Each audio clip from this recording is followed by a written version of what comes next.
With resource scarcity at an all-time high, these are the best brawlers to invest in 2025 so you can get the most value out of your resources. Let's kick things off with the class that has been getting some love from the devs lately, tanks. Ever since its rework, Bull has become one of the hardest brawlers to deal with. A Bull with his super and gadget is easily one of my top 10 scariest sights in Brawl Stars. And do you guys also feel that the stun from his gadget is longer than half a second? Like, tell me it's not just me. Even with the nerfs to his hypercharge rate and a 10% nerf to his damage boost, Draco is still a very strong brawler, as his core mechanic and kit are the ones that actually make him really strong, and it still remains the same. So unless they make some very drastic changes, which I know they aren't going to, Draco would make a great investment. And to absolutely nobody's surprise, Hank is also on the list. Sure, he got a HP nerf and his hypercharge isn't as powerful as it used to be when it was first released, which honestly is a good thing for everybody. No more instant team wipe out of nowhere. With that being said, he's still a very strong brawler, and if you pair him with a support brawler like Barry, for example, you have got an absolute menace in your hands. But even without a support brawler, he can perform really well, mostly thanks to how solid his kit is.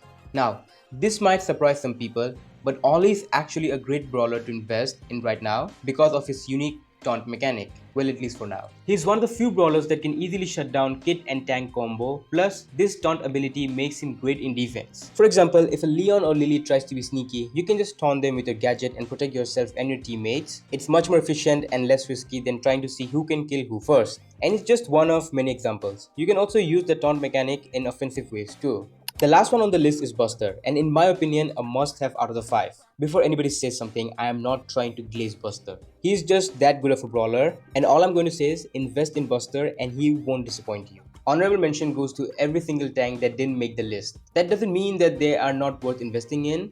It's just that out of all the tanks, these 5 will give you the best overall value for your resources. Next up are toddlers and Brawl Stars devs' favorite class and Supercell's money-making machine, Assassins. Lily is one of Brawl Stars' favorite child who can kill almost anybody in the game with her hypercharge. I think the only 2 brawlers she can't kill are Bull and Frank. And it's concerning cause there are 90 other brawlers in the game that she can kill for sure.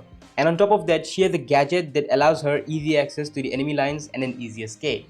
Even though Kenji's hypercharge, quote-unquote, got nerfed, it just went from a guaranteed 1v3 team wipe to maybe a team wipe. He's still a very strong brawler in the game, and honestly, he hasn't been milked dry enough by the devs.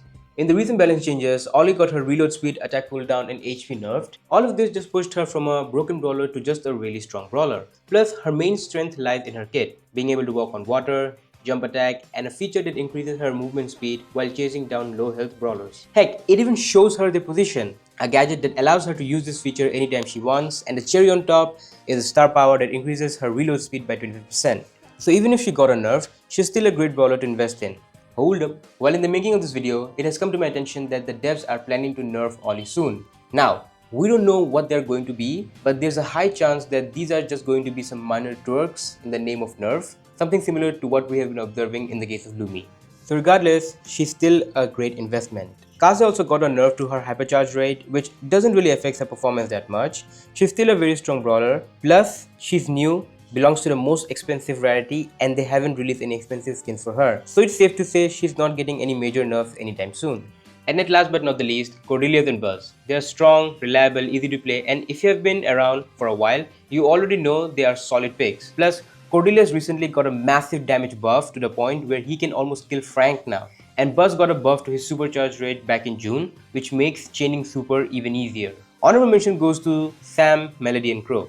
Even though they have a very strong hypercharge, they couldn't make the list. Crow is a squishy brawler, so he can't be played aggressively like the other assassins. No, his shield gadget isn't going to help him that much. When it comes to Melody, her entire kit feels very restrictive.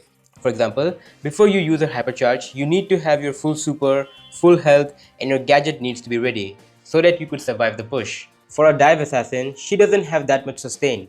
With that being said, she's a beast in Heist, but I sadly can't say the same for other game modes. She's still average in other game modes. Sam is a great brawler against low HP, high DPS enemies, regardless of what kind of map you are playing on, thanks to his high HP and sustain. His hypercharge can easily do team wipes, but it does take a very long time to charge, which makes sense, so you have to make it count. Plus, he needs a map where he can be sneaky to catch people off guard to stay effective, if he's not facing against squishy brawlers. I'm also going to put Leon and Stu in the list. They are definitely good investments, consistent, useful and have solid kits, but to be honest, I wouldn't call them great. Non-honorable mentions. These might look tempting at first, but in the long run, they are likely to disappoint and possibly waste your resources, or if they are very much dependent on this one thing for them to be useful. Starting with Shade. Look, I know Kairos put him in S tier in his tier list, and he also has a hypercharge that can guarantee a team wipe, but he is very map restrictive, meaning the map needs to provide easy and secure, maybe not secure, passage to the enemy line, so that he can at least charge his super and hypercharge. Plus, it's not just his hypercharge, but his super and surrounding also plays a big role in how effective he actually is. Miko is on the same boat as Shade. He is also very map restrictive, even though he can delete anybody with less than 9000 HP after his buff. And Fang lost so much of his aura after the nerfs that he's still not able to recover it.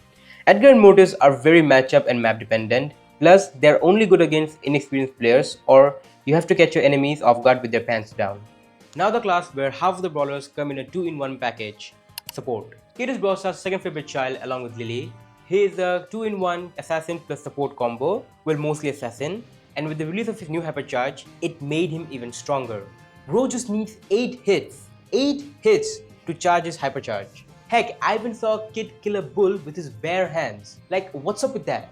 Doug after his rework has become very annoying. 10,000 HP, 2,400 damage, support trait, a homing super, and a crazy hypercharge to deal with. Now, I don't know what they're trying to tell us by making an ice cream do more damage than heal. You see, Barry here is not only a good support, but also a good area controller. His attacks last for 6 seconds, does 1320 damage and 660 healing. He has a star power that increases his reload speed, plus he also has the support trait. Fighting against the Barry is one of the most annoying things because of the constant healing he provides to his teammates. Plus, you just can't afford to take 320 damage all the time. Gray, Byron and Gus are 2-in-1 marksman plus support brawlers. Also, why is Gus's projectile is the same as the size of the Asian continent? Like, what's up with that too? Honorable mention goes to every other brawler in a support class. They're all good support brawlers, but the reason why I'm recommending these 6 is because they're basically 2-in-1 brawlers and they have been like that for a long time. And it seems Brawl Stars has no plans of changing this. Now the most annoying class in Brawl Stars, controllers. Penny, Bo, Gale and Griff are without a doubt great brawlers to invest. Penny with her motor and basic attack, Bo's wide attack and his annoying mines, Gale with his slowing star power and Griff with his high DPS that can shred anybody. To top it off, their hypercharge enhances every single aspect of them that makes them a good controller. Some other brawlers that would also make great investments are Mr. P, Lou, Amber, Sandy and Squeak. Squeak here is a very underrated pick, but I believe he would make a great investment. Honorable mention goes to Jessie, Jean, Meeple and Finks. Unlike Penny's turret, who can attack enemies from a secure position, Jessie's turret needs to be in the open and close to the enemy to be remotely useful as a shield or as a way to slow down the enemy if you have her gadget. The best use case scenario for her turret is in Heist. Jean, Meeple and Finks are some solid good brawlers to invest in, plus Meeple even got buffed in the recent balance changes. Non-honorable mention goes to Chuck, Willow, Otis, Ems and Charlie. Let's address the elephant in the room first, Charlie. Yes, she's in the meta right now, but here's the thing. Charlie is currently in a position where a slight buff or nerf could put her back in the meta, like right now, or take her out of it. And that kind of uncertainty is not good for an investment if I'm being honest. Willow and Otis, even though they belong to the controller class, they kinda lack in that department. Chuck is just not worth it. He's just good in Heist and maybe in Hot Zone, and the hypercharge he got is one of the worst ones in the game. And Ems is only good against noobs and inexperienced players, basically a noob stomper. Next up are the damage dealers. Tara, RT, Chester and Lumi are great DPS brawlers to invest in, and for some reason, they just don't want to nerf Lumi properly. Mo, with the release of his new hypercharge, would also make a great brawler to invest in, and if you actually learn how to play Colt and master him, he would also make a great brawler investment. Honorable mention goes to Nita, Rico, Carl, Colette, Lola and Pearl. If you want, feel free to invest in these brawlers since they too are good damage dealers. Now I need your guys' help. You see, I don't know where to put Eve, Surge and Clancy. In my personal opinion, Eve and Surge would make a great brawler investment and Clancy a good one. Eve being able to shed out good amount of damage while being able to walk on both land and water, and Surge and Clancy, if got to a certain stage, can really do some serious damage to the enemy. But at the same time, it feels like they won't be that great of an investment. So I would like to know, what do you guys think? Non-honorable mentions include Spike, Shelly and 8-Bit. Just like Ems, Spike is only good against noobs and inexperienced players, and Shelly is only good in solo showdown and against tank comps. Sometimes. And honestly, 8-Bit just fell off. He also got an average or below average hypercharge. Before we go to the last two classes, if you are enjoying the video and would like to support the channel, you can do that by liking the video and subscribing to the channel. Now let's move on with the video. The second last class is marksman. This one's a bit tricky because it all depends on how skilled you are. Because if you're good with everybody, then every single one of them can be a great investment. But if I had to recommend Brock, out of all the marksmen, he's the most easiest to master. Angelo, Belle, Piper and Janet are also some of the brawlers that I would recommend. But at the end of the day, before you invest resources, you need to invest time and build the skills first.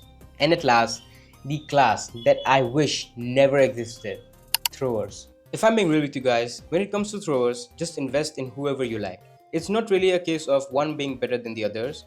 Every thrower is good in their own way in certain maps and situations, but if I had to recommend a few, I would go with Juju, Larry and Laurie, Tick and Barley. If you're looking for safe investments, these four are your best options. Well, that's all for this one. Hopefully you guys like the video, and if you have any questions, feel free to ask them in the comments.